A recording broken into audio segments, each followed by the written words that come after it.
তাপমাত্রা বেড়ে যাওয়ায় কমছে কর্মক্ষমতা, বিপুল অর্থনৈতিক ক্ষতি হচ্ছে বাংলাদেশের। বিশ্বব্যাংকের গবেষণা বলছে ২০২৪ সালে ২১,০০০ কোটি টাকার কর্মঘণ্টা নষ্ট হয়েছে, যার আর্থিক ক্ষতি প্রায় ১৭৮ কোটি মার্কিন ডলার, যা জিডিপির ০.৪%। ২০৩০ সালের মধ্যে ক্ষতির পরিমাণ জিডিপির ৪.৯% হতে পারে বলে সংস্থাটি বলছে। আর্থিক ক্ষতির পাশাপাশি তাপমাত্রা বৃদ্ধিজনিত স্বাস্থ্য ক্ষতিও অনেক। মেহেদী হাসানের রিপোর্ট। ২ শতাব্দী ধরে বিশ্বজুড়ে শিল্পায়ন ও নগরায়নের নামে উজাড় হচ্ছে বন। জীবাশ্ম জ্বালানির ব্যবহারে বিপুল পরিমাণে কার্বন নির্গত হচ্ছে পরিবেশে। বদলে যাচ্ছে জলবায়ু, যার অন্যতম অনুষঙ্গ বিশ্বজুড়ে তাপমাত্রা বৃদ্ধি। বাংলাদেশের উপর এই তাপমাত্রা বৃদ্ধির প্রভাব কি তা নিয়ে গবেষণা করেছে বিশ্বব্যাংক।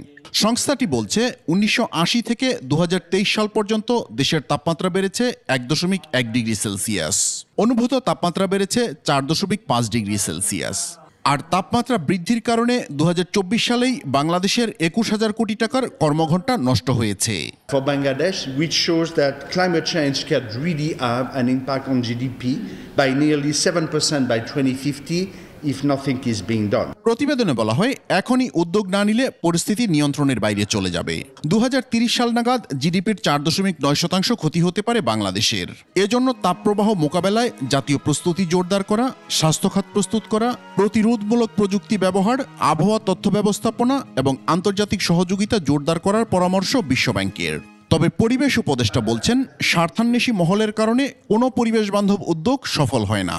আমাদের ঢাকা শহর থেকে ডিসেন্ট্রালাইজেশন নিয়ে যেতে হবে। আমাদের যত কৃষি জমি আছে, আমাদের ঢাকার আশেপাশে বনভূমি আছে, এগুলোকে সংরক্ষণ করতে হবে। আমাদের পাবলিক ট্রান্সপোর্ট সিস্টেমটাকেও ঢেলে সাজাতে হবে। সেই ২০০৯ সাল থেকে আমরা ডিটেইলড এরিয়া প্ল্যান একের পর এক আসে আর যায়। একটা গেজেট নোটিফিকেশন হলো, হওয়ার পর দিনই আবার একটা রিভিউ কমিটি হলো, আবার একটা ড্রাফট ২০২২ সালে পাবলিশ করা হলো, আবার ওইটাকে এখন পরিবর্তন করা হচ্ছে। এইগুলো থেকে আমাদেরকে বের হয়ে এসে নগরটা ব্যবসায়ীদের হাতে তুলে দেওয়া যাবে না, নগরটা নগরবাসীর হাতে তুলে দিতে হবে। সম্প্রতি কক্সবাজারের বাকখালী নদীর অবৈধ দখল উচ্ছেদে গিয়েও সরকারকে পিছু হটতে হয়েছে বলেও উল্লেখ করেন উপদেষ্টা। ঠিক যে কাহিনীটা সাদা পাথরে হয়েছিল, বাকখালীতেও কিন্তু সেই একই কাহিনী হলো। মেহেদী হাসান, ২১ টেলিভিশন, ঢাকা।